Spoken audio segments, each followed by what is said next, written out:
God for helping us once again to learn to study the God's word. దేవుని వాక్యాన్ని ధ్యానం చేయడానికి ఈ రీతిగా మనం సమకూడి రావడానికి సహాయం చేసిన దేవునికి కృతజ్ఞతలు చెల్లిద్దాం. We were studying about various aspects of the family. కుటుంబముల గురించిన వివిధ రకాలైన సంగతులను మనము ధ్యానం చేసుకుంటున్నాం. As I told you, the family is the one where the Satan is attacking nowadays so much. నేను పరిచయ వాక్కులు చెప్పినట్లుగా ఈ దినాలలో ఎక్కువగా సాతాను దాడి చేస్తుంది కుటుంబాల మీద. Satan knows that God can accomplish his eternal purposes through family. కుటుంబాల ద్వారా దేవుడు తన అనంత ప్రణాళికను నెరవేర్చగలడు అనే సంగతి సాతానికి బాగా తెలుసు. So by destroying the family, he want to destroy the God's plan. కుటుంబాలను పతనము చేయడం ద్వారా దేవుని ప్రణాళికను పాడు చేయాలి అనేది సాతాను యొక్క ఆలోచన. And nowadays he is attacking believers family more than the unbelievers. ఈ దినాలలో సాతాను ఎక్కువగా అవిశ్వాసుల కుటుంబాల కంటే కూడా విశ్వాసుల కుటుంబాల మీద ఎక్కువ దాడి చేస్తూ ఉన్నాడు. Throughout the human history, we see that Satan was attacking the families. మానవ చరిత్ర అంతటిని మనం గమనించినప్పుడు విశ్వాసుల కుటుంబాల మీద సాతాను ఎక్కువగా దాడి చేస్తూ ఉన్నాడు. We know that he attacked Adam and Eve. They wanted to destroy their family. మనం ఎరుగుదము ఆదాము హవ్వల మీద సాతాను దాడి చేశాడు. వారి కుటుంబాన్ని నాశనము చేయాలి అనుకున్నాడు. Anyhow, God was shown mercy to them and restored and brought in fellowship with God. ఎలాగైతే దేవుడు వారి పట్ల కృపను చూపిన వాడై మరలా వారిని తిరిగి సమకూర్చినట్లుగా మనం గమనిస్తున్నాం. Genesis chapter 6, if you read that, again we see that Satan was attacking the families all over the world. మరలా ఆదికాండము 6వ అధ్యాయములో సాతాను భూప్రపంచం మీద ఉన్న కుటుంబాలన్నిటి మీద దాడి చేయడం 6వ అధ్యాయంలో మనం గమనిస్తాం. We see the sons of God, they married the daughters of men. దేవుని కుమారులు మనుషుల కుమార్తెలతో వివాహం చేసుకోవడం ఆదికాండము 6వ అధ్యాయంలో చూస్తాం. As a result, it is mentioned where the giants were born. దాని ఫలితముగా వారు బలాఢ్యులైన వారు జన్మించారు అనే మాటను అక్కడ తేటగా మనకి అర్థమవుతుంది. In our language, we can say that. నెఫీలీలు అన్నారు. Yeah, we can say that believers marry unbelievers. That is the meaning of that. ఇక్కడ దేవుని కుమారులు మనుషుల కుమారులతో వివాహం చేసుకున్నారు, వారి ద్వారా నెఫీలీలు పుట్టారనే మాట ఉంది. అంటే ఒక విశ్వాసి అవిశ్వాసిని వివాహం చేసుకున్నాడు అన్నమాట. That is what morning I told you that it is not a believer should not marry an unbeliever. A believer should only marry a believer. అందుచేతనే ఉదయకాలం నేను చెప్పాను, ఒక విశ్వాసి అవిశ్వాసిని వివాహం చేసుకోకూడదు. కేవలం ఒక విశ్వాసిని మాత్రమే వివాహం చేసుకోవాలని చెప్పాను. Because of this type of marriages, believers marrying unbelievers and their children become the giants in the assembly. They create problems in the assembly. ఒకవేళ విశ్వాసులు అవిశ్వాసుల పిల్లల్ని వివాహం చేసుకుంటే ఈ విశ్వాసికి అవిశ్వాసికి పుట్టే పిల్లలు ఆదికాండం 6వ అధ్యాయంలో నెఫీలీలు ఉన్నారే అంటే బలత్కారులు వారిలాగా అలాంటి పిల్లలు సంఘాల్లో ఉంటారు. So I want to tell you that anyway we should not marry a believer should not marry an unbeliever. కాబట్టి ఈ మాట మరలా నేను చెప్పాలనుకుంటున్నాను. అదేంటంటే ఏ పరిస్థితుల్లో సరే ఒక విశ్వాసి అవిశ్వాసిని వివాహం చేసుకోకూడదు. So after chapter 6 we see that Lord was speaking to them but they were not ready to listen. So finally God destroyed the whole world. 6వ అధ్యాయంలో వారి మధ్య ఈ లోపం ఉన్నప్పుడు దేవుడు వారితో మాట్లాడడం ఆరంభించాడు. కానీ ఆ ప్రజలు దేవుని మాట వినలేదు. అందుచేత దేవుడు భూప్రపంచమంతటిని నాశనం చేశాడు. God showed mercy to the family of Noah. కేవలం నోవాహు కుటుంబం మీద మాత్రమే దేవుడు తన కృపను చూపాడు. The flood, Noah's time, the flood destroyed everything except the family family of Noah. నోవాహు కాలంలో నోవాహు కుటుంబము మినహా మిగిలిన ప్రపంచం అంతా కూడా జల ప్రళయము చేత నాశనము చేయబడింది. Again the people multiplied, people were increasing inside. ఆ తదుపరి నోవాహు అతని కుమారుల కుటుంబాల ద్వారా ప్రజలు విస్తరించారు, ప్రజలు పెరిగిపోయారు. And at that time there arose a man called Nimrod. ఆ సమయంలో నిమ్రోదు అనే వ్యక్తి వారి మధ్యలో నుండి వచ్చాడు. And he rebelled against God. అతను దేవుని మీద తిరుగుబాటు He చేశాడు. made the tower against God. అతను దేవునికి విరోధంగా ఒక స్తూపాన్ని కట్టాడు. Again God sent the judgment upon the tower of Babel. మరలా బాబేలు పర్వతము మీదకి దేవుడు మరలా తన ఉగ్రతను పంపించాడు. Again the families were destroyed. మరలా కుటుంబాలు నాశనం చేయబడ్డాయి. So God took up one family, that is Abraham, and he started multiplying them. ఆ బాబేలు కాలంలో దేవుడు కుటుంబాలను పాడు చేసిన తర్వాత మరలా ఒక కుటుంబాన్ని ఎన్నుకున్నాడు. అది అబ్రహాము కుటుంబం. అతని ద్వారా కుటుంబాలను God విస్తరింపజేశాడు. decided to bless the whole world through Abraham. Abraham ద్వారా ప్రపంచమంతటిని దేవుడు ఆశీర్వదించాడు. And God has promised the land and the seed to Abraham. అబ్రహాముకి అతని వంశానికి దేవుడు ఒక భూభాగాన్ని స్వాస్థ్యముగా ఇస్తానని వాగ్దానం చేశాడు. But his nephew Lot came along with him. వారి యొక్క బంధువు లోతు కూడా వారితో పాటు వచ్చాడు. But he was after the things of this world. లోతు ఈ లోక సంబంధమైన వాటిని We వెంబడించాడు. know what happened to him. He went to Sodom and Gomorrah. అతనికి ఏం జరిగిందో మనకి బాగా తెలుసు. అతడు సొదొమ గొమొర్రా పట్టణాలకు వెళ్ళాడు. Sodom and Gomorrah was a wicked country. సొదొమ గొమొర్రా ఆ పట్టణం లేక ఆ దేశం అనేది చాలా చెడ్డ దేశం. There also marriage was not there. Everything was in a very bad shape. అక్కడ కూడా వివాహాలు అనే బంధాలు లేవు. అన్నీ కూడా చాలా చెడ్డ పరిస్థితులు సొదొమ గొమొర్రా పట్టణంలో ఉన్నాయి.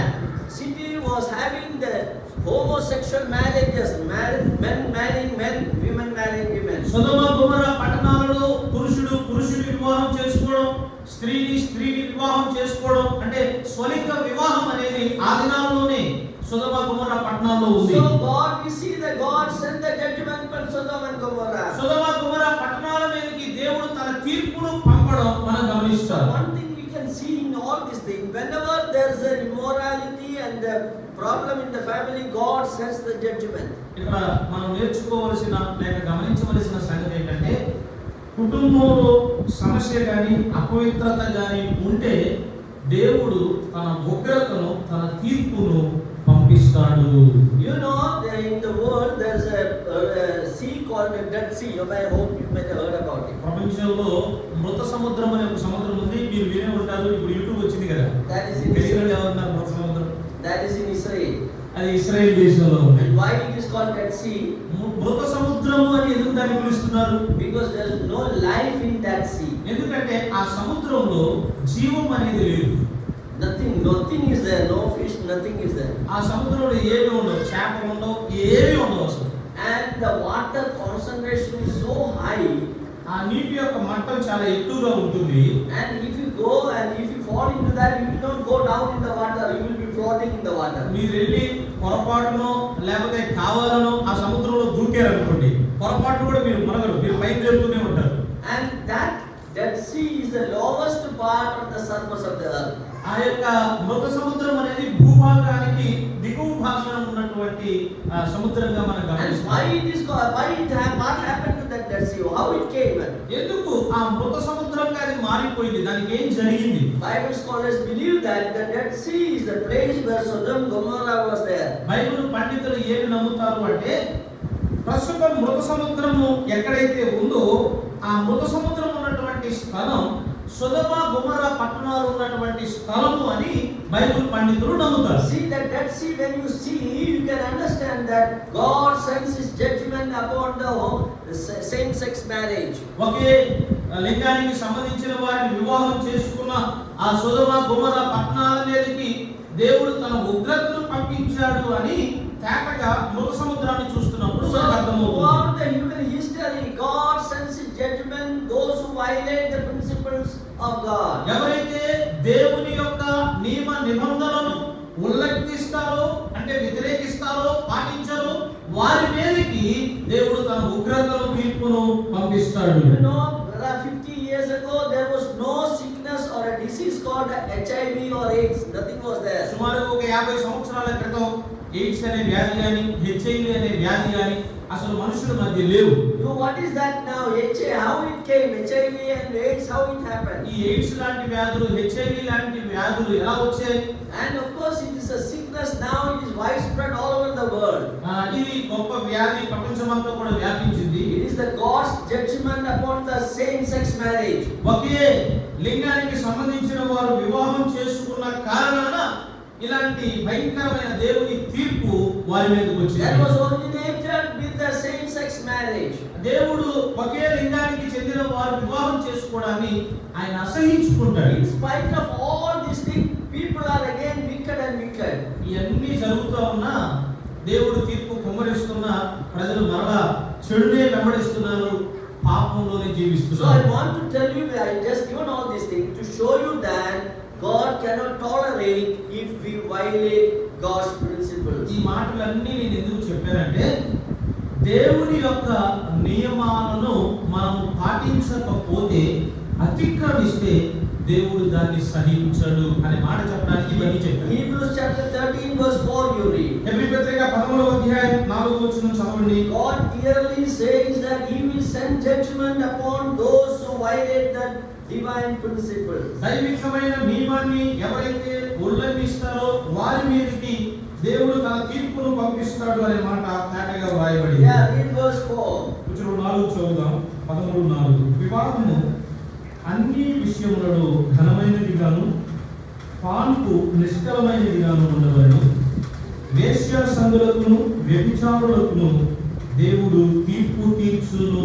Yeah, God will send his judgment upon the fornicators and adulterers. వేశ్య సంగులకు వ్యభిచారులకు దేవుడు తీర్పు తీరుస్తాడు అని రాయబడింది. So just I want to at the beginning of this ministry I want to tell you very clearly that if we violate the principles of God, family principles, definitely the judgment of God will come upon us. మన ధ్యానం యొక్క ఆరంభంలో ఈ మాట చాలా స్పష్టంగా గట్టిగా మీకు తెలియజేయాలనుకున్నాను. అదేంటంటే కుటుంబ విషయంలో దేవుడు నియమించిన నియమాలను మనం వ్యతిరేకిస్తే, ఉల్లంఘిస్తే ఖచ్చితంగా అట్టి వారి మీదకి దేవుడు తన తీర్పును పంపుతాడు. Now just I want to draw your attention to the today's evening ministry, that is 1 Peter chapter 3 verse 7 we will read. ఈ సాయంకాలం వేళ మన ధ్యానం కొరకై మీ గమనాన్ని పేతురు రాసిన మొదటి పత్రిక 3వ అధ్యాయం వచనం 7 వైపు నేను తీసుకెళ్లాలని ఆశపడుతున్నాను. పేతురు రాసిన మొదటి పత్రిక 3వ అధ్యాయం వచనం 7. అటువలనే పురుషులారా, జీవమును కృపావరములో మీ భార్యలు మీతో పాలువారై ఉన్నారని ఎరిగి ఎక్కువ బలహీనమైన ఘటమని భార్యను సన్మానించి మీ ప్రార్థనలకు అభ్యంతరము కలగకుండానట్లు జ్ఞానము చొప్పున వారితో కాపురము చేయుడి. May the Lord bless this reading as we meditate upon it. దేవుని వాక్యాన్ని మనం ధ్యానం చేయబోతుండగా ఈ మాటలు ప్రభు మన కొరకై దీవించును. In 1 Peter chapter 3, పేతురు రాసిన మొదటి పత్రిక 3వ అధ్యాయంలో verse 1 to 7, Peter is speaking about family. మొదటి వచనం నుండి 7వ వచనం వరకు పేతురు కుటుంబం గురించి మాట్లాడుతూ ఉన్నాడు. Up to verse 1 to 6 is speaking about the responsibility of a godly wife. మొదటి వచనం నుండి 6వ వచనం వరకు మనం గమనించినప్పుడు ఒక దైవ భక్తి కలిగిన భార్య యొక్క బాధ్యతలు ఏంటో మొదటి 6 వచనాల్లో చెప్పాడు. In verse 7, only one verse is devoted to exhort the husbands. ఒక్క వచనంలోనే అనగా 7వ వచనంలో భర్తలను హెచ్చరిస్తూ వారి బాధ్యత ఏంటో తెలియజేశాడు. And when Peter was writing this one, పేతురు ఈ మాట రాస్తున్నప్పుడు he was around before more than 60 years old. సుమారుగా అప్పటికి ఆయన 60 ఏళ్ల వయసులో ఉన్నాడు. That means he was a very matured and experienced man who was able to speak very boldly about family. 60 సంవత్సరాల వయసులో ఉన్నాడు అంటే కుటుంబముల గురించి బాగా చెప్పడానికి, గట్టిగా చెప్పడానికి బాగా అనుభవం కలిగి, పరిపక్వత కలిగి, ఇంకా మన భాషలో ఏమంటారు, పండిపోయిన అనుభవం ఉన్నాడు అన్నమాట పేతురు. Among the disciples of Jesus Christ, యేసుక్రీస్తు ప్రభువారి యొక్క శిష్యులలో looks like that Peter was a married man. పేతురు వివాహం చేసుకున్నట్లుగా మనకు కనబడుతుంది. We know that he invited Jesus Christ and his mother-in-law was sick, it is mentioned. యేసుక్రీస్తు ప్రభువారిని తన అత్త అనారోగ్యంగా ఉన్నప్పుడు జ్వరంతో బాధపడుతున్నప్పుడు పేతురు పిలిచాడని బైబిల్లో రాయబడింది. In the Bethel to Corinthians, it is mentioned that Peter was traveling for the gospel activities along with his wife. కొరింథీ పత్రికలో పౌలు రాస్తూ అన్నాడు, పేతురు సువార్త పరిచర్యలో తన పాలిభాగస్తురాలతో అనగా తన భార్యను వెంట పెట్టుకొని ప్రయాణం చేస్తున్నాడనే సంగతి పౌలు రాశాడు. Clear that Peter was a married man. కాబట్టి ఈ వచనాల ఆధారంగా చాలా స్పష్టంగా మనకి ఏం అర్థమవుతుందంటే పేతురు వివాహం చేసుకున్న వ్యక్తి. The Catholic Church they don't want to say like that. Catholic సంఘానికి చెందిన వారు ఇలా చెప్పడానికి వాళ్ళు ఇష్టపడరు. They said that Peter is the first pope and he is not married. మరి ఏమంటారంటే పేతురు మొదటి పోపు, ఆయన ఎన్నడూ పెళ్లి చేసుకోలేదని క్యాథలిక్ వారు అంటారు. So they say that Catholic Church is built upon the Peter. That's the thing. మరి ఏమంటారంటే యేసు ప్రభు ఇప్పటికే ఒక మాట దాన్ని ఆధారం చేసుకొని పేతురు మీద క్యాథలిక్ చర్చ్ కట్టబడిందని వారు అంటారు. It's very clear that Peter was a married man. అయితే ఇక్కడ చాలా స్పష్టంగా రాయబడిన మాట ఏంటంటే పేతురు వివాహం చేసుకున్న వ్యక్తి. Since that all other disciples were unmarried. మిగిలిన శిష్యులందరూ కూడా వివాహము చేసుకోలేదు అన్నట్లుగా మనకు కనబడుతుంది. What about the age of the disciples of Jesus Christ? యేసుక్రీస్తు ప్రభువు యొక్క శిష్యుల వయసు ఎంత ఉంటుంది సుమారుగా? How old they were? మరి ఎంత వయసు కలిగి ఉన్నారు? Any idea? Even when Lord Jesus called యేసు ప్రభువు వారు పిలిచినప్పుడు శిష్యులు పిలిచాడు కదా, 12 మందిని ఎన్నుకున్నాడు. వారి వయసు ఎంత ఉంటుంది పిలిచినప్పుడు వారి వయసు? See in photos and all we see they are all grey haired and old people. శిష్యుల ఫోటోలు మనం ఏం చూస్తామంటే వాళ్ళకి తెల్ల వెంట్రుకలు రావడం, గడ్డాలు నలిసిపోయి తల నలిసిపోయి అంటే ముసలోళ్ళు ఉన్నట్టుగా మనకి ఫోటోలో కనపడుతుంది. They were not old. కానీ ప్రభు పిలిచినప్పుడు apart from Peter, I believe that Judas was also a married man. పీతరుతో కాక ఇంకా యూదా కూడా ఒకవేళ వివాహం చేసుకున్నాడు. How do you know that Judas was a married man? యూదా పెళ్లి చేసుకున్నాడని ఎలా తెలుసు? In Psalm 109 we see about that was a prophecy concerning Judas. 109వ కీర్తనలో యూదాను గురించి ఒక ప్రవచనం రాయబడింది. 109వ Peter is quoting that psalm and saying that it is speaking about Judas Iscariot. ఇస్కరియోతు యూదాను గురించి ఈ మాట మాట్లాడుతుందని 109వ కీర్తన నుండి ఎత్తి రాశాడు. In that psalm if you read that it is mentioned about the children of Judas. యూదా పిల్లల గురించి 109వ కీర్తనలో రాయబడింది.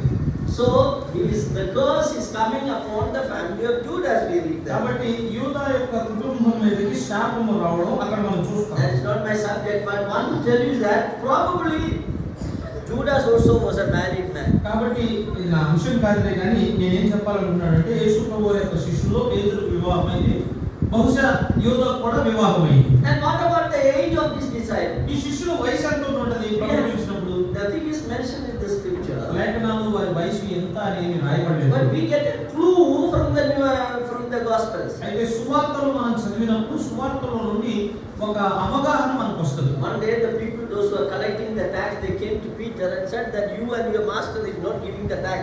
ఒక రోజు ఈ పన్ను వసూలు చేసేవాళ్ళు యేసు ప్రభు వారి దగ్గరికి శిష్యుల దగ్గరికి వచ్చి ఇదిగో నువ్వు నీ యజమానుడు మీరు పన్ను చెల్లించడం లేదని చెప్పారు. So actually that tax is not the Roman tax, it is the temple tax. Every Jewish man has to pay tax to the temple. వాస్తవానికి అది రోమా పన్ను కాదు, అది దేవాలయం యొక్క పన్ను. ప్రతి యూదులు కూడా దేవాలయానికి పన్ను చెల్లించాలి. Every Jewish man who is about 20 years old they have to pay half a shekel of silver as a tax to the temple. 20 సంవత్సరాలు పైబడిన ప్రతి యూదుడు కూడా దేవాలయానికి అర్ధ షెకెలు పన్ను చెల్లించాలి. Then Jesus said, okay Peter, you do one thing, you go and fish and get the fish, and in the mouth of the fish what will be there? Yeah, no, 1 shekel, that is the coin will be there. That coin you take and give to you and me. యేసు ప్రభువు అప్పుడు పేతురు నువ్వు వెళ్ళి చేప పట్టు, పలానా చేపలో తన నోట్లో ఒక షెకెలు ఉంటుంది, నీకు అర్ధ షెకెలు నాకు అర్ధ షెకెలు పన్ను చెల్లించమని పేతురుతో చెప్పాడు. So he went to the sea and he fished and he got a fish, and in the mouth mouth of the fish there was a coin, and he gave that as a tax to the temple people. అతను వెళ్ళాడు, చేప పట్టాడు, దాని నోట్లో ఒక shekel ఉంది, దాన్ని తీసుకొని వెళ్ళి పన్ను చెల్లించే వారికి యేసు ప్రభు వారి తరపున తన తరపున చెరొక అర్ధ షెకెలు పన్ను చెల్లించాడు. Jesus was 30 years when he was started his public ministry. యేసు ప్రభు వారు తన బహిరంగ పరిచర్యను ప్రారంభించినప్పుడు ఆయన 30 ఏళ్ల వయసు కలిగిన వాడు. Some people believe that probably Peter was 1 or 2 years older than Jesus Christ. కొద్దిమంది ఏమని నమ్ముతారంటే బహుశా పేతురు యేసు ప్రభు కంటే 1-2 సంవత్సరాలు పెద్దోడు అని నమ్ముతారు. So only Jesus and Peter they paid the tax. కేవలం యేసు ప్రభు వారు అలాగే పేతురు వీళ్ళిద్దరు మాత్రమే పన్ను చెల్లించారు. What about others? మిగిలిన శిష్యుల గురించి ఏంటి? They are not paying their tax. వారు పన్ను చెల్లించట్లేదుగా. Why did not the Lord Jesus Christ, why he did not pay the tax for them? యేసు ప్రభు వారు వాళ్ళ కోసం ఎందుకు పన్ను చెల్లించలేదు? Why only to Peter and himself? కేవలం పేతురు కోసం ఆయన కోసం ఎందుకు పన్ను చెల్లించాడు? Probably they were less than 20 years old. బహుశా ఆ సమయానికి వారు 20 ఏళ్ల కంటే చిన్నవారు. So the Bible scholars believe that the disciples of Jesus Christ almost all were less than 20 because they never paid the tax. Bible పండితులు ఏం నమ్ముతారు అంటే వారు పన్ను చెల్లించలేదు కాబట్టి యేసు ప్రభు వారు శిష్యులను ఎన్నుకున్నప్పుడు వాళ్ళందరూ కూడా 20 ఏళ్ల కంటే తక్కువ వయసు ఉన్నవారు అని నమ్ముతారు. So what I want to tell you is that Jesus when called Peter, he was a married man. ఇక్కడ నేను ఏం చెప్పడానికి ప్రయత్నం చేస్తున్నానంటే యేసు ప్రభు వారు పేతురుని పిలిచినప్పుడు అప్పటికే పేతురికి వివాహం అయి ఉంది, పెళ్లి ఉంది. So he had a well experience in the married life, and after the experience of marriage life he is writing this thing. వివాహ అనుభవంలో చాలా పరిపక్వత కలిగిన వాడు పేతురు. పరిపక్వత కలిగిన వాడై అనుభవం కలిగిన వాడై ఈ సంగతులు పేతురు రాసిన మొదటి పత్రిక 3వ అధ్యాయంలో పేతురు రాస్తున్నాడు. 7 verses he wrote about the husband and wife. భార్యాభర్తలను గురించి 7 వచనాలు పేతురు రాశాడు. And it is interesting to note one thing. ఇక్కడ ఒక విషయాన్ని గమనించడం చాలా ఆసక్తికరంగా ఉంది. See chapter 3 verse 1 to 6. 3వ అధ్యాయం మొదటి వచనం నుండి 6వ వచనము వరకు He wanted to speak about the wives. భార్యల గురించి మాట్లాడడానికి అతను ఇష్టపడ్డాడు. 6 verses for wives. 6 వచనాలు భార్యలకు. For husband only 1 verse. భర్తలకు మాత్రం ఒకే వచనం. I was wondering why only 1 verse for the husband and 6 verses for the wife. ఈ విషయాన్ని నేను గమనించినప్పుడు ఆశ్చర్యపోయాను. భార్యలకేమో 6 వచనాలు ప్రసంగం చేశారు, భర్తలకేమో 1 వచనంలో చెప్పాడు. ఎందుకు అని నాకు ఆశ్చర్యం కలిగింది. I don't have what idea. Maybe when somebody said that maybe we have to tell the wife they are continuously we have to tell, then only they will listen. వాస్తవానికి అసలు నిజంగా ఇలా రాయడానికి కనుక ఆలోచన ఏంటో నాకు తెలియదు కానీ ఎవరో ఒకరు అన్నారు, ఇలా అన్నారట. సో భార్య కానీ ఎలా చెప్పాలంటే ఒకసారి చెప్తే సరిపోదంట. So సారి చెప్తేనే ఆమె వింటదట. so many things he want to tell to them. కాబట్టి భార్యలకి అనగా స్త్రీలకి పేతురు చాలా విషయాలు చెప్పాలనుకుంటాడు. But for husband only 1 verse. అయితే భర్తలకు మాత్రం ఒకే వచనం. But that 1 verse is full of instructions for the husbands. ఆ ఒక్క వచనంలోనే భర్తలకు పరిపూర్ణమైన సూచనలు పేతురు తెలియజేశారు. Now if you want to give the title for the today's evening message, ఈ సాయంకాలం వర్తమానానికి ఒక శీర్షిక లేకపోతే అంశం మనం పెట్టుకోవాలంటే I give the title like that: 5 ways to be a successful husband. విజయవంతమైన భర్తగా ఉండడానికి 5 మార్గాలు అని ఒక శీర్షిక పేరు నేను పెట్టాను. Yeah, it is message primarily for the husbands. ప్రాథమికంగా ఈ వర్తమానం భర్తలది. But sisters, don't worry, you note down how they should behave in the house. సహోదరులు వర్తమానం మాకు కాదు కదా అని చెప్పి మీరు గొప్పపడవాలండి. భర్తలు ఏమేం చేయాలో మీరు రాసుకొని తర్వాత మీరు వాళ్ళని ప్రశ్నించవచ్చు. So now we are going to study about the 5 ways by which you can be a successful husband. విజయవంతమైన భర్తలుగా ఎలాగూ మనం ఉండగలమో దానికి 5 మార్గాలు ఇప్పుడు నేను తెలియజేస్తాను. Now verse 7 you read. వచనం 7 మరలా చూద్దాం. పేతురు రాసిన మొదటి పత్రిక 3వ అధ్యాయం వచనం 7. అటువలనే పురుషులారా. That's okay. I will just in verse 1 you read, verse 7 you say, in like manner, that means he was talking about the wives, and then said the like manner the husbands. 7వ వచనంలో ఏమన్నాడంటే అటువలనే అంటే భార్యలతో మాట్లాడి అలాగే ఇప్పుడు పురుషులతో మాట్లాడు. So number 1, note down how the 5 things are mentioned there. 5 విషయాలు ప్రస్తావించబడ్డాయి. మొదటి మాట, husbands dwell with them. వారితో కలిసి నివసించండి. లేకపోతే కాపురము చేయుడి అన్నాడు. మొదటి మాట కాపురము చేయుడి. Number 1, dwell with them. కాపురము చేయుడి అది మొదటి మాట. Number 2, రెండవ మాట dwell with them according to the knowledge. Dwell with the wives according to the knowledge. You should have some knowledge. రెండవ మాట జ్ఞానము చొప్పున కాపురం చేయాలి. Or in other translation say that dwell with them with understanding. జ్ఞానము చొప్పున లేక అర్థం చేసుకుంటూ కాపురం చేయండి అన్నాడు. Number 3, మూడవ మాట give honor unto your wife. మీ భార్యలను సన్మానించండి అన్నాడు. సన్మానించడం మూడవ మాట. Yeah. Number 3. Number 4, నాలుగవ మాట you understand they are weaker vessels. వారు బలహీనమైన ఘటాలని మీరు అర్థం చేసుకోండి అన్నాడు. But you know that they are also the being heirs together of the grace of life. In that fourth point. Yeah, fourth point. వారు బలహీనమైన ఘటములని ఎరిగి మీ భార్యలు మీకు పాలివారై ఉన్నారు అనే సంగతి తెలుసుకోవాలన్నాడు. Or in other words, you understand they are weaker vessels. So I can fourth one you can say that handle them carefully. ఇలా అనుకుందాం. నాలుగో మాట వారు బలహీనమైన ఘటాలు కాబట్టి జాగ్రత్తగా వారిని మనం కాపాడుకోవాలన్నమాట. They are not inferior vessels. వారు చిన్న పాత్రలు కాదు. They are very precious vessels. వాళ్ళు ప్రశస్తమైన పాత్రలు. But a weaker vessel.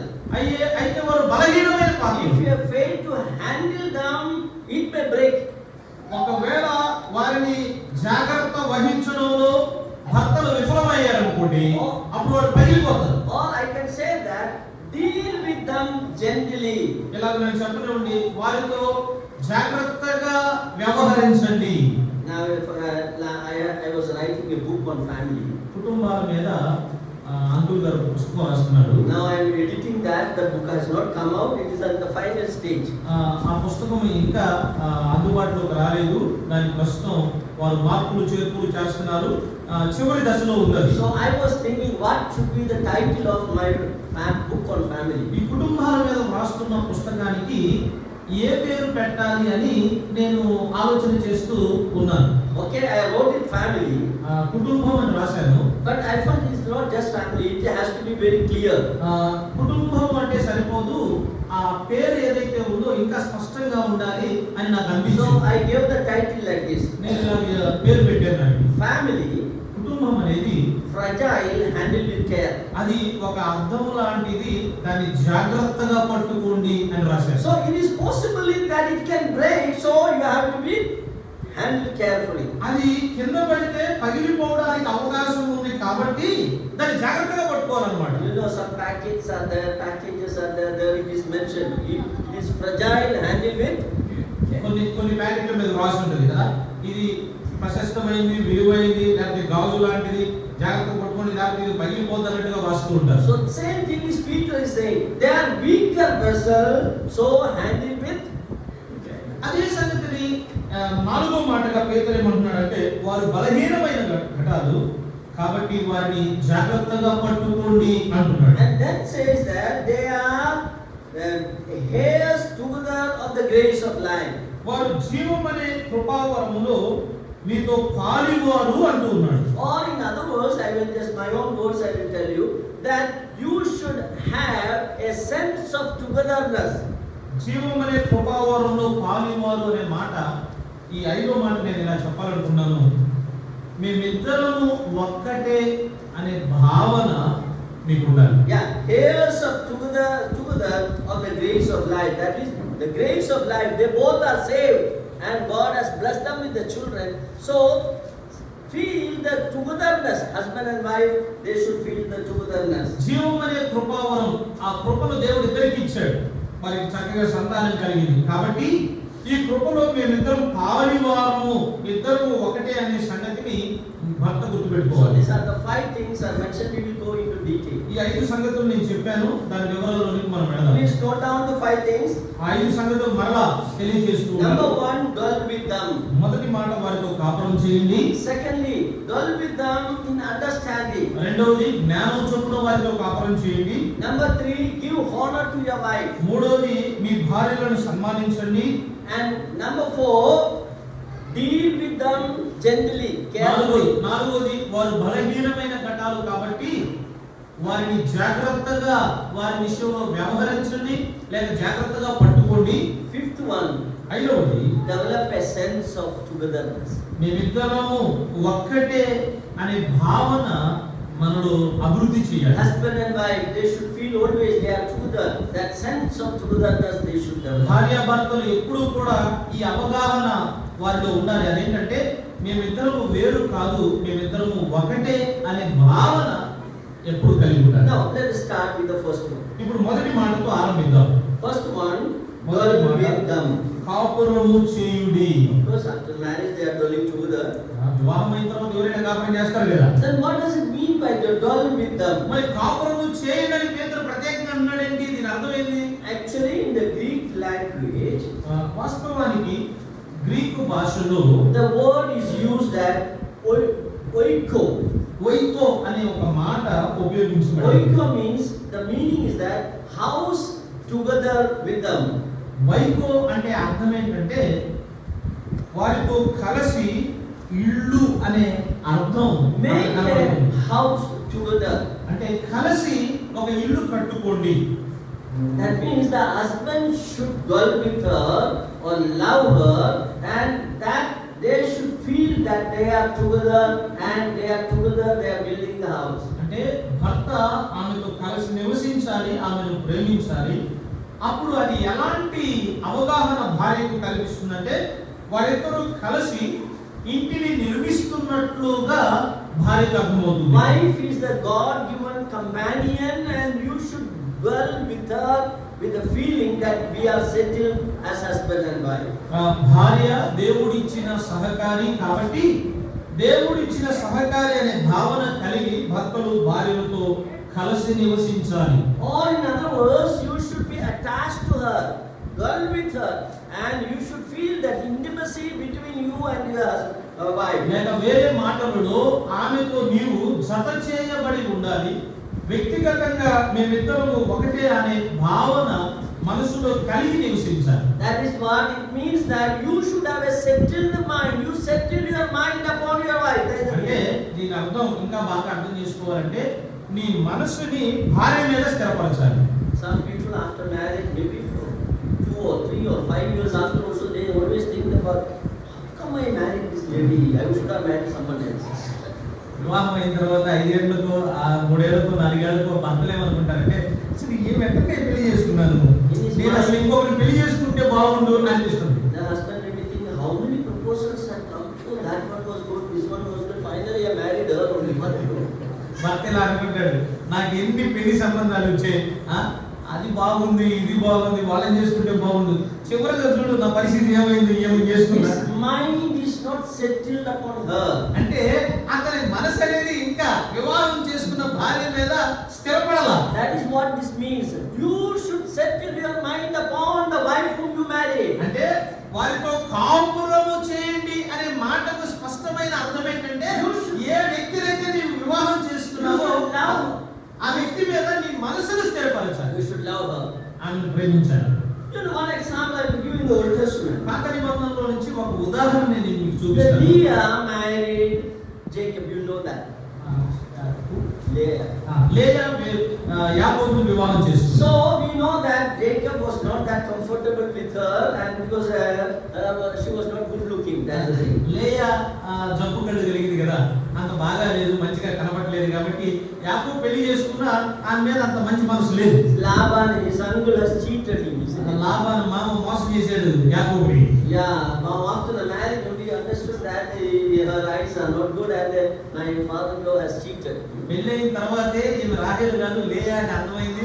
ఆమె జబ్బు కళ్ళు కలిగిందని యాకోబుకు తెలిసింది. అప్పుడు అనుకున్నాడు, ఓహో నా మామ నన్ను మోసం చేశాడు. Yeah, again in 7 years he served to get the Rachel. మరలా రాహేలు వివాహం చేసుకోవడానికి మరొక 7 సంవత్సరాలు కొలువు చేశాడు. But we know that there was always a struggle in the life of Jacob because he had 2 wives. ఇద్దరు భార్యలను వివాహం చేసుకున్నందువల్ల యాకోబు జీవితంలో ఎప్పుడు సమస్యలే.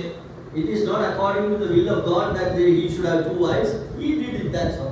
ఇద్దరు భార్యలు ఉండడం అనేది దేవుని చిత్తం కాదు, అది యాకోబు చేసిన పొరపాటు. But Leah really loved Jacob very much. అయితే లేయా యాకోబును నిజంగా చాలా బాగా ప్రేమించింది. But Leah very well knew that my husband is not settled in my life or not settled with me. అయితే లేయాకి ఈ విషయం బాగా తెలుసు. అదేంటంటే నా భర్త తన మనసును నా మీద స్థిరపరచలేదు, అంటే నాతో కలిసి కాపురము చేయడం లేదనే మాట స్పష్టంగా లేయకి తెలుసు. Look at Genesis chapter 29, what she says. ఆమె ఏమంటుందో చూడండి. ఆదికాండము 29వ అధ్యాయానికి రండి. And we read only 34, verse 34. 29వ అధ్యాయం 34వ వచనం మాత్రమే మనం చదువుతాం. Yeah, Genesis chapter 29, verse 34.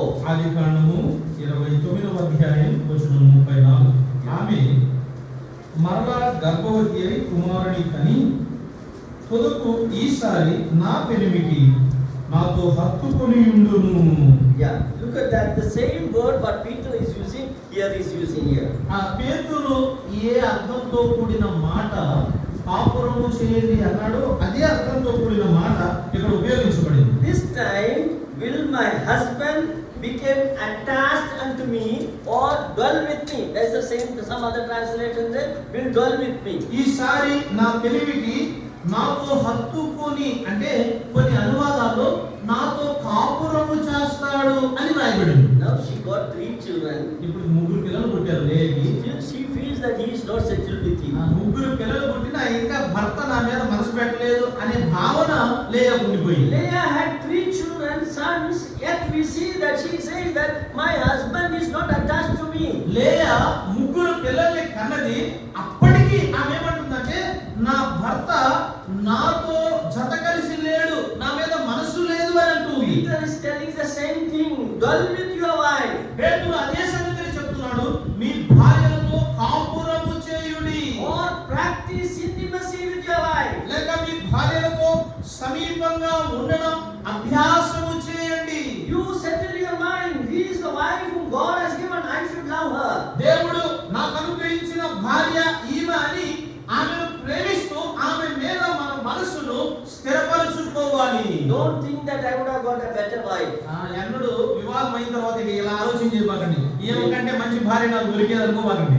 You should understand God has given this lady for me as my wife. దేవుడు ఈ స్త్రీని నా భార్యగా నాకు ఇచ్చాడు అని మనం అర్థం చేసుకోవాలి. That's the first thing the husband should do. భర్తలు చేయవలసిన మొట్టమొదటి పని, settle your mind upon the wife whom God has given to you. దేవుడు నీకు ఎవరినైతే భార్యగా అనుగ్రహించాడో ఆమె మీద మీ మనసును స్థిరపరచండి.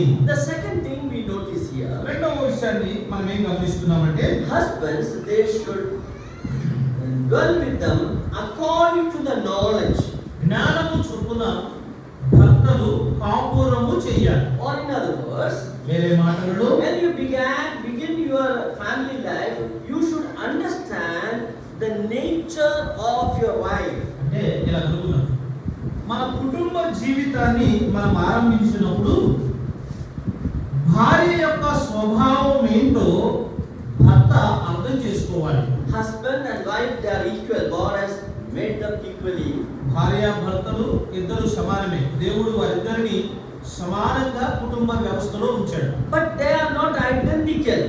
అయితే వారి అలా గుర్తింపుకు వచ్చేవారుగా లేదు. The nature of wife or the character of wife is different from that of the husband. భర్త యొక్క స్వభావానికి భార్య యొక్క స్వభావానికి మధ్య తేడా, వ్యత్యాసం ఉంటుంది. In the morning I told you there's a lot of difference between man and women. ఉదయకాలం నేను చెప్పాను ఆ మాట, అదేంటంటే స్త్రీ పురుషులకు మధ్య చాలా వ్యత్యాసాలు, భిన్నమైన సంగతులు ఉంటాయి. The brain of man is different from the brain of women. You can, lot of studies are going on in that. పురుషులకు ఉండే బ్రెయిన్ కి స్త్రీలకు ఉండే బ్రెయిన్ కి మధ్య చాలా వ్యత్యాసాలు ఉన్నాయి. దీని మీద ప్రపంచంలో చాలా అధ్యయనాలు జరుగుతున్నాయి. The many of the families are failing because people fail to understand the difference between man and women. అనేక కుటుంబాలు పతనమైపోతున్నాయి. దీనికి గల ప్రాముఖ్యమైన కారణం ఏంటంటే ఈ స్త్రీ పురుషుల మధ్య ఉండే ఈ వ్యత్యాసాలు, ఈ భిన్నమైన అభిప్రాయాలు ఏంటో తెలుసుకోవడంలో విఫలమవుతున్నారు కాబట్టి కుటుంబాలు పాడవుతున్నాయి. If you understand that the wife is different from me, then we will be able to adjust and live successfully. నా భార్యకు నాకు మధ్య వ్యత్యాసం ఉన్నది, ఆమె నాలాంటిది కాదు, ఆమె స్వభావం వేరు అని నీవు అర్థం చేసుకున్నప్పుడు ఖచ్చితంగా నీవు ఆమెతో కలిసి సహకరిస్తావు. There are a lot of differences are there. స్త్రీ పురుషుల మధ్య చాలా వ్యత్యాసాలు ఉన్నాయి. Man is thinking, is intellectual. మనుషుడు లేక పురుషుడు ఎవరు అంటే ఆలోచన చేసేవాడు, తెలివి కలిగినవాడు పురుషుడు. But the wife, she is emotional. భార్యలు ఎలాంటి వారంటే భావోద్రేకం. అప్పుడప్పుడే కోప్పడతారు, అప్పుడప్పుడే దిగులు పడతారు, అప్పుడప్పుడే ప్రేమిస్తారు, అట్లా అన్నమాట. భావోద్రేకాలు కలిగి So there's an emotion and she is controlled by emotion. అంటే ఈ స్త్రీలు ఎవరైతే ఉన్నారో వారు భావోద్రేకాల చేత నియంత్రణ చేయబడతారు. He thinks and she feels. అతడేమో ఆలోచన చేస్తాడు, ప్రతి విషయానికి ఆలోచన చేస్తాడు. ఆమెమో వెంటనే స్పందిస్తుంది అన్నమాట, భావోద్రేకాలకు గురవుతుంది. Many times you notice that they always cry, isn't it? మీరు ఒక విషయం గమనించండి, భార్యలు అనేక సార్లు దాదాపు అన్ని విషయాల్లో ఏదైనా జరిగితే వాళ్ళు ఏడుస్తారు. Immediately they start crying. ఏ సమస్య వచ్చినా వెంటనే ఏడవడం ప్రారంభిస్తారు. I was reading an article, scientific article. ఒక శాస్త్రపరమైన ఒక వ్యాసాన్ని నేను చదివాను. That a long back I was reading an article and it was a data collected from American background, not India. ఒక కలెక్టర్ గారు అమెరికా దేశానికి చెందినవాడు, భారతదేశానికి చెందినవాడు కాదులే. And it is mentioned that a lady, a woman, she cries about 64 times in a year. సంవత్సరానికి ఒక స్త్రీ అట 64 సార్లు ఏడుస్తుందంట సంవత్సరానికి. Men cries only 17 times according to that study. ఆయన అధ్యయనం ప్రకారం పురుషులు సంవత్సరానికి కేవలం 17 సార్లు మాత్రమే ఏడుస్తారు. So what is the meaning? 64 times she sheds tears. 64 సార్లు సంవత్సరంలో ఆమె కన్నీళ్లు గారుస్తుందట.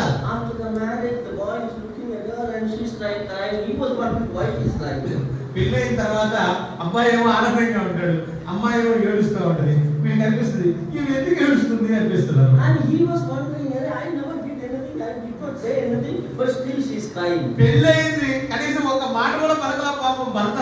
నేను ఏమి అనలేదే, ఏ మాట అనలేదే, అయినా ఆమె ఏడుస్తుంది ఏంది అని అనుకుంటాడు. Young people cannot understand. Don't worry about it. She will cry. That's her nature. యవనస్తులకు పాపం అర్థం కాదు ఆమె ఎందుకు ఏడుస్తుందో. ఏడిస్తే ఏడవకండి, మీరు బాధపడబాకండి. ఎందుకంటే స్త్రీల స్వభావం అదే. Every morning you are going to the office, you say bye and die and all, you can smile and all, you are going very happily.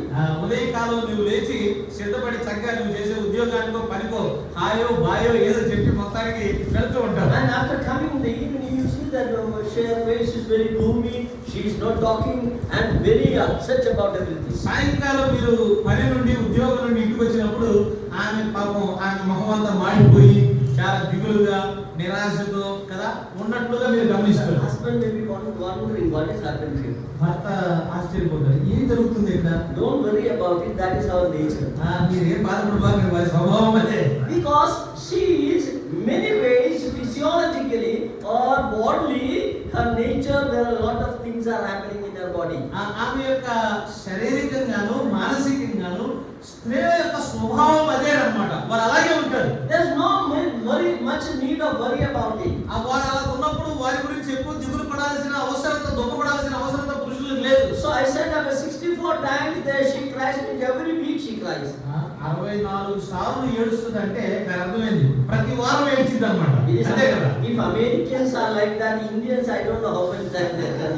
America వాళ్ళే 64 సార్లు ఏడిస్తే ఇక భారతీయులు ఎన్ని సార్లు ఏడుస్తారు. So she has a basic nature of weeping. That is her nature. కాబట్టి ఈ స్త్రీలకు ఉన్న ప్రాథమికమైన స్వభావం ఏంటంటే ఏడ్చే స్వభావాన్ని వారు కలిగి ఉంటారు. So you have to understand that she is a weaker vessel. Because of that she used to shed tears. ఆమె బలహీనమైన ఘటము అని నీవు అర్థం చేసుకోవాలి. ఆమె బలహీనమైన ఘటము కాబట్టి ఆమె కన్నీరు కారుస్తుంది. Man, when he will do something, he wanted an immediate result. పురుషుడు ఎలా ఉంటాడంటే అతను ఏదైనా ఒక పని చేస్తున్నప్పుడు వెంటనే ప్రతిఫలం రావాలని కోరుకుంటాడు. But for a wife, she is always looking for a long-term relationship. అయితే భార్య ఎలా చూస్తుందంటే దీర్ఘకాలం సంబంధాన్ని కలిగి ఉండాలని చూస్తుంది. For him it is immediate, whatever maybe even the physical relationship between the husband and wife. The husband, it is a small, maybe a few minutes acts, that's all. He will finish everything. శరీర సంబంధమైన బంధంలో కూడా పురుషులకి కేవలం అది ఏదో క్లుప్తమైనది చిన్నదే ఉంటుంది, వెంటనే వారు ముగిస్తారు. One family expert said that for him it is only a 5-minute cycling.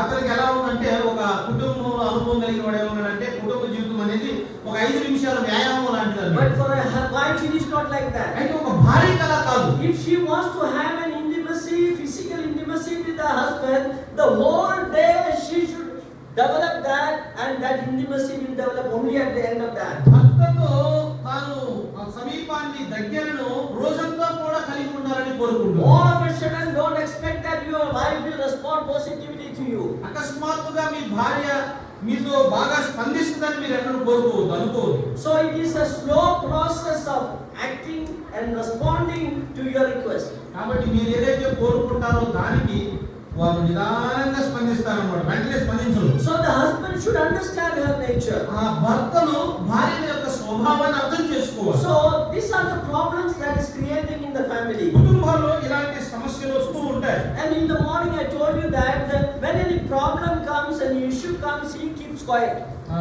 ఏదైనా సమస్య వచ్చినప్పుడు, కుటుంబంలో ఏదైనా విభేదం వచ్చినప్పుడు భర్తలు మౌనంగా ఉంటారు.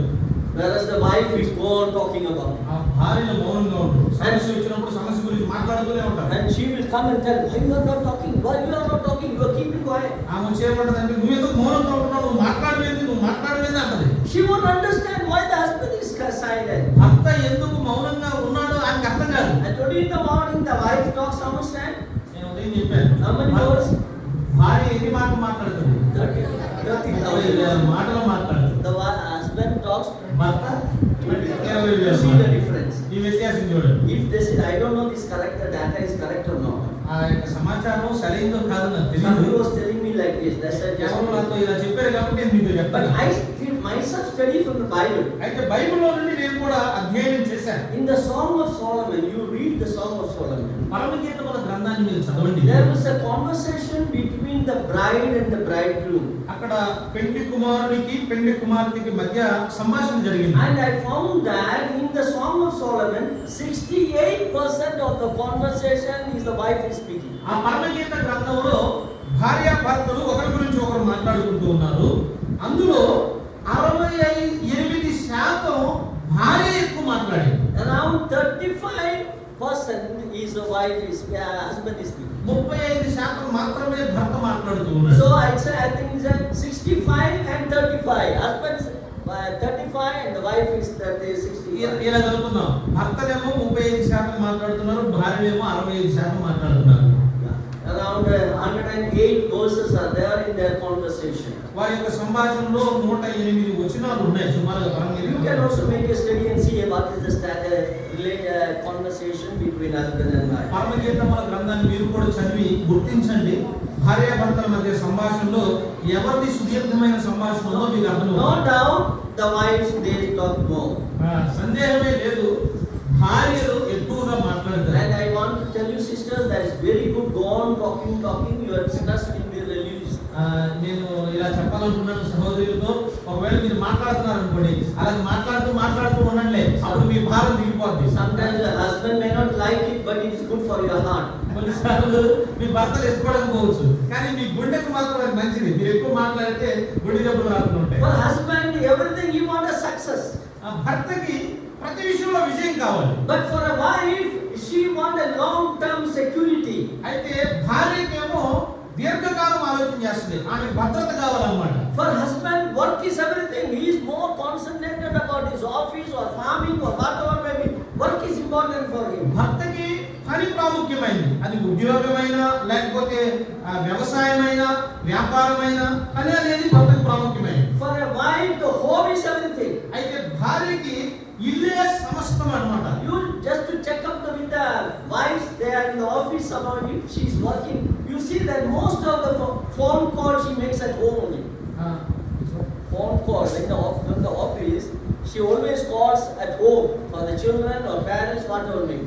ఆమె ఎక్కువగా భర్తకి ఫోన్ చేసింది అనుకోండి, ఒకవేళ ఆఫీసులో ఉందో లేకపోతే ఎక్కడుందో ఫోన్ చేసి ఎక్కువగా ఇంటి గురించే ఫోన్ చేస్తుంది. ఎలా ఉన్నారు, ఇంట్లో ఎలా ఉంది, ఇది ఎలా ఉంది. In 8 hours, the husband rarely speaks to to the one who is at home. 8 గంటలు కాల వ్యవధిలో ఉద్యోగం చేసేటప్పుడు, వ్యాపారం చేసేటప్పుడు ఈ భర్త చాలా తక్కువగా భార్యతో మాట్లాడు. He will make the phone call on the official duties, not at the home. తనకి ఏదైతే బాధ్యతలు ఉన్నాయో ఉద్యోగ పనుల నిమిత్తమా ఎక్కువగా ఆయన ఫోన్ కాల్స్ So for చేస్తున్నాడు. him, work is everything. అంటే భర్తకి పనే సమస్తం. For wife, the home is everything. భార్యకి మాత్రం కుటుంబమే ఇల్లే సమస్తం. Now the thinking pattern of a wife and a husband is different. భార్య భర్తల ఆలోచన విధానంలో కూడా వ్యత్యాసం ఉంది. Somebody said that the husbands think in blocks, you know, one block and then he gives up, then the next block by block he thinks. భర్తట ఒక మెట్టు తర్వాత మెట్టు ఆలోచన చేస్తాడు. ఒక విషయాన్ని ఆలోచన చేస్తాడు, అక్కడ ఆపేస్తాడు. మరలా ఇంకో విషయం ఆలోచన చేస్తాడు, అక్కడ ఆపేస్తాడు. అంటే అతడు ఆలోచన కొనసాగించడం అన్నమాట. But the wife thinks not like that. She thinks in chain, you know. One thought comes, then first the next thought she links with the previous thought. Linking like a chain it is. ఈ యొక్క భార్య ఆలోచన ఎలా ఉంటుందంటే chain లాగా ఉంటుంది అనమాట. ఒక ఆలోచన వచ్చింది, దాన్ని ఆలోచన చేస్తూ ఉంటుంది, అందులో ఇంకొక ఆలోచన వస్తుంది. ఈ ఆలోచనని ఆ ఆలోచనని రెండింటిని జోడిస్తుంది అనమాట. అంటే ఈ చైన్ లాగా ఆలోచనలు కొనసాగిస్తుంది. Yeah, first thought comes, then she thinks that is connecting with the previous thoughts. మొదటి ఆలోచన వచ్చింది, దీనికి ఒక ఆలోచన వచ్చినప్పుడు దీనికి ముందు ఒక ఆలోచన వచ్చింది కదా, ఆ రెండింటిని ఎలా కలపాలో ఆలోచన చేస్తుంది. By connecting, she will come with a hypothesis, one idea and a new ideas developing her. మొత్తానికి ఈ ఆలోచనలన్నీ కలిపి ఒక కొత్త ఆలోచనకు వచ్చేస్తుంది. So the thinking pattern of a wife and husband is different. భార్య భర్తల ఆలోచన విధానాలలో కూడా వ్యత్యాసం. One example I will, very simple example I will give. It's a well-known example. చాలా సులభమైన సుపరిచితమైన ఉపమానాన్ని లేదా ఉదాహరణ. One day the husband want to go to office. ఒకరోజు భర్త తన ఉద్యోగం చేస్తున్న స్థానానికి వెళ్ళాలి. The wife got up little late. భార్యకి కొంత ఆలస్యంగా లేచింది భార్య. And she understood time is up for him to go office. ఇప్పుడు భార్య ఆలస్యంగా నిద్ర లేచింది. ఆమెకి ఏం అర్థమైందంటే భర్త ఉద్యోగానికి వెళ్ళవలసిన సమయం అయింది అని అర్థమైంది. She ran to the kitchen in hurriedly. She prepared a masala dosha. చాలా పరిగెత్తి వంటగదిలోకి వెళ్ళి భర్త కోసం masala dosa సిద్ధపరిచింది. As she was preparing hurriedly, the masala dosha got burned. ఆ మసాలా దోశ ఆమె తొందరపడుతూ చేస్తుంది కదా, చాలా తొందరగా చేస్తుంది కాబట్టి ఈ తొందరలో ఆ దోశ మాడిపోయింది. She looked at the clock and found that there's no more time to make another masala dosha. ఇక దోశ మాడిపోయింది కదా, ఈ దోశ తీసేసి ఇంకొక దోశ వేయడానికి సమయం లేదు అని ఆమె గడియారం చూసి అర్థం చేసుకుంది. So she prayerfully went to him and presented the burnt offering. ఇప్పుడు ప్రార్థనా పూర్వకంగా ఆమె భర్త దగ్గరికి వెళ్ళి ఈ దహన బలి అంటే ఈ మాడిపోయిన రొట్టె ఉంది, బాగా కాలిపోయిన రొట్టె, ఆ దోశ తీసుకెళ్లి భర్తకి ఇచ్చేది. Husband, he started taking breakfast. భర్త పాపం అల్పాహారం తీసుకున్నాడు. The breakfast he understood is a burnt dosha. ఆ దోశ తింటున్నప్పుడు భర్తకు అర్థమైంది ఇది మాడిపోయిన dosa. He got so much upset. చాలా నిరాశపడ్డాడు. What is this? The burnt dosha you are giving me? ఏంటిది మాడిపోయిన కాలిపోయిన దోశ నాకు I ఇష్టం. don't want this one. నాకు అక్కర్లేదు. He left the dosha there and he went off. ఆయన దోశ వదిలిపెట్టి తన ఉద్యోగానికి వెళ్ళిపోయాడు. As soon as he went out of the house, ఆయన ఇంట్లో నుండి బయటికి ఎంత త్వరగా వెళ్ళాడో he started thinking about his office. ఇక ఆయన తన ఉద్యోగం గురించి ఆలోచన చేయడం ఆలోచన చేస్తున్నాడు. He ఉద్యోగం గురించి forgot about dosha. దోశ గురించి మర్చిపోయాడు He భర్త. forgot that it's a burnt dosha. అది మాడిపోయిన దోశ అన్న సంగతి కూడా మర్చిపోయాడు. So he was not thinking about that. He was thinking about his office work. ఇక ఆయన ఈ దోశ గురించి అది మాడిపోయిందని దాని గురించి ఏం ఆలోచన చేయట్లా. ఆయన ఉద్యోగాలు ఆయన పని గురించి ఆలోచన The చేస్తున్నాడు. poor wife, she is thinking about dosha only. ఈ భార్య ఉంది ఇంట్లో ఈ దోశ గురించి ఆలోచన చేస్తుంటది. She was thinking, I just got up very late. నేను ఆలస్యంగా లేచాను. I should have got up little earlier. నేను కొంచెం పెద్దనాడు లేచి I ఉండాల్సింది. should have made him a very good dosha. ఆయన కోసం నేను చాలా మంచి దోశ వేసి పెట్టాల్సింది. All throughout the day, 8 hours, she was thinking about the dosha. ఈ రోజంతా ఇక 8 గంటలు ఉంది. భర్త ఇంటికి వచ్చేదాకా ఈ దోశ గురించి ఆలోచన చేస్తా ఉంటుంది. But the husband, he forgot about it. He went to the office, he was doing his work. భర్త ఏమో అతను ఎప్పుడో మర్చిపోయాడు. ఇంట్లో నుంచి బయటకు వచ్చినప్పుడు మర్చిపోయాడు. ఆయన ఉద్యోగానికి వెళ్ళాడు, ఉద్యోగంలో బాధ్యతల్లో నిమగ్నం అయిపోయాడు. And by in the evening, he came from the office. సాయంకాలం ఆయన ఉద్యోగం నుండి ఇంటికి వచ్చాడు. But he was little late. కొద్దిగా ఆలస్యంగా వచ్చాడు. And then his wife was saying, why you are late today? అప్పుడు భార్య అడిగింది, ఈ రోజు ఎందుకు ఆలస్యం అయిందని అడిగింది. Oh, I was late because I then I thought while coming from the office, I thought I will visit mommy. ఎందుకు ఆలస్యమైందంటే ఉద్యోగం నుండి ఇంటికి వచ్చేటప్పుడు ఒకసారి అమ్మను దర్శించి వద్దామని నేను So I went to see అనుకున్నాను. my mommy there, and when there, she prepared wonderful, nice masala dosa. అక్కడ మా అమ్మని చూడటానికి వెళ్ళాను. మా అమ్మని చూడటానికి వెళ్ళినప్పుడు మా అమ్మ చాలా రమ్యమైన చక్కని దోశ నా కోసం సిద్ధపరిచిందని భర్త భార్య Really, I enjoyed it. నేను నిజంగా ఆ దోశ ఆస్వాదించాలని భర్త అంటాడు. Now look at the face of the wife. ఇప్పుడు భార్య మొహం చూడండి. Yeah, now I understood. You like your mommy's dosa. ఇప్పుడు నాకు అర్థమైంది. ఏమంటాడు తెలుసా, మీ అమ్మ దోశ నీకు ఇష్టం. On that day, you can understand what will happen in that family. ఇక రోజు ఆ కుటుంబంలో ఏం జరిగిందో చెప్పాల్సిన అవసరం లేదు, మీకు తెలుసు. This poor man, he never thought of the morning dosha. Without thinking about that, he said, "Mommy's dosha." ఈ వ్యక్తి పాపం ఉదయం ఆ మెట్టు మాడిపోయిన దోశ గురించి మర్చిపోయాడు. అది మనసులోనే లేదు, తీసేసుకున్నాడు కదా. పాపం వాళ్ళ అమ్మ చూడటానికి వెళ్ళినప్పుడు వాళ్ళ అమ్మ పెట్టిన దోశ బాగుంది, అది వచ్చి చెప్పాడు భార్యతో.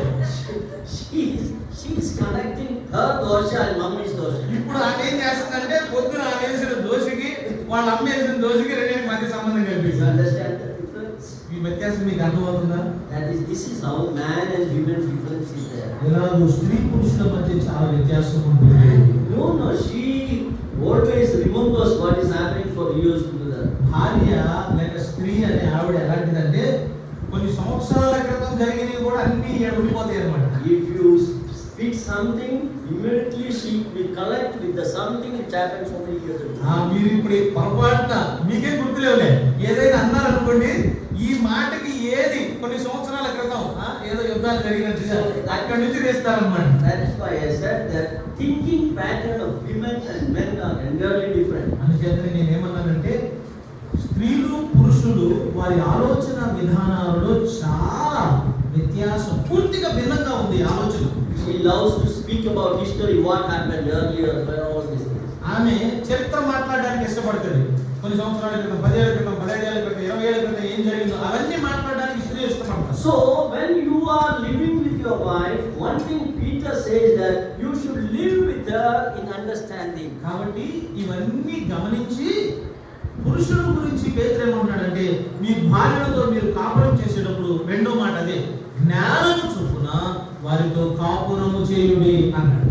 Yes, if you cannot understand her nature, definitely there will be problem and conflict in the family. ఆమె యొక్క స్వభావాన్ని మీరు అర్థం చేసుకోకపోతే ఎట్లాగే ఉండదన్నమాట, దోషలాగే. కాబట్టి భర్తలు ఈ విషయాన్ని గమనించాలి.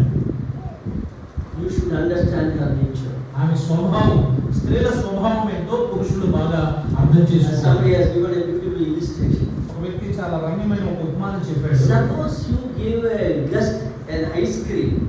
ఒక అతిథి వచ్చాడు, అతిథికి మీరు ఐస్ క్రీమ్ ఇచ్చారనుకోండి. And to eat the ice cream, you provide him with a fork. Ice cream తినడానికి అతనికి మీరు ఒక ఫోర్క్ ఇచ్చారు. Can you do that? అలా చేయగలరా? Whereas when you serve a guest with a chicken, what you will do? Chicken ఇచ్చారనుకోండి, chicken ఇచ్చారు అతిథికి, అప్పుడు ఏం చేస్తారు?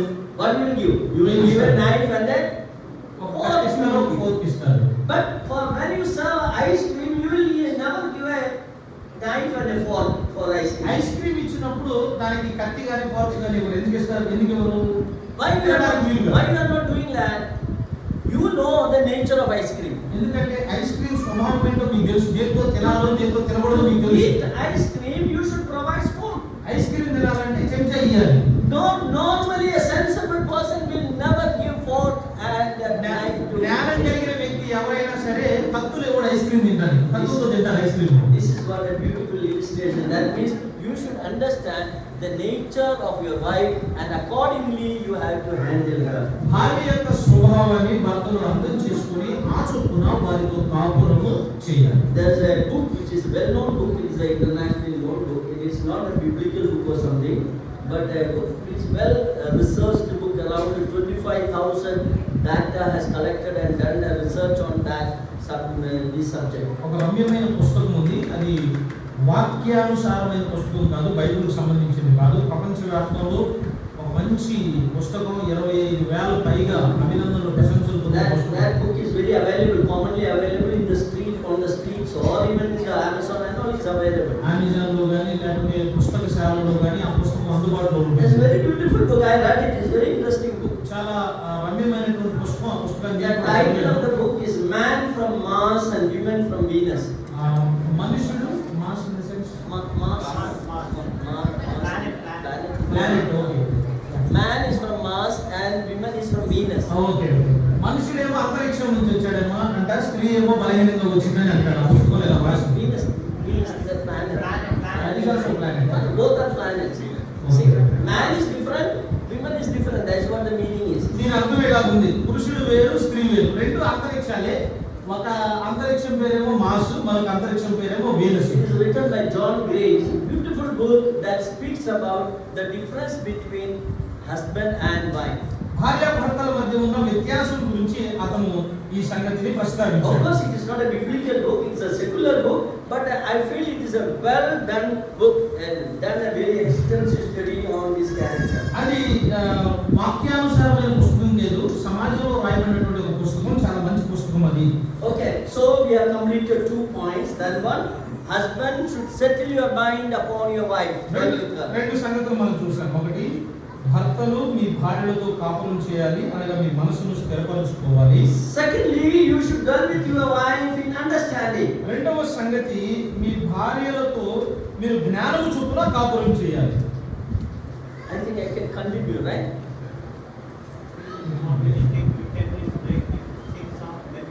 Yeah, that is the best thing then. You after same thing I will continue after a break of 10 or 15 minutes. You want break now? Yes. Okay. You will take a break. ఒక మాట ప్రార్థన చేద్దాం. దైవ తండ్రి మీకు వందనాలు. The remaining 3 are there, so we will consider. మూడు విషయాలు ఉన్నాయి, వాటి తర్వాత మనం బ్రేక్ తర్వాత ఆలోచన చేద్దాం. ఈ ప్రభువు మీకు వందనాలు, అందించిన మాటను బట్టి స్తుతిస్తున్నాం. మిగిలిన ధ్యానంలో కూర్చోమని మనం బ్రేక్ తీసుకుంటూ ఉండగా కూర్చోతున్నాం.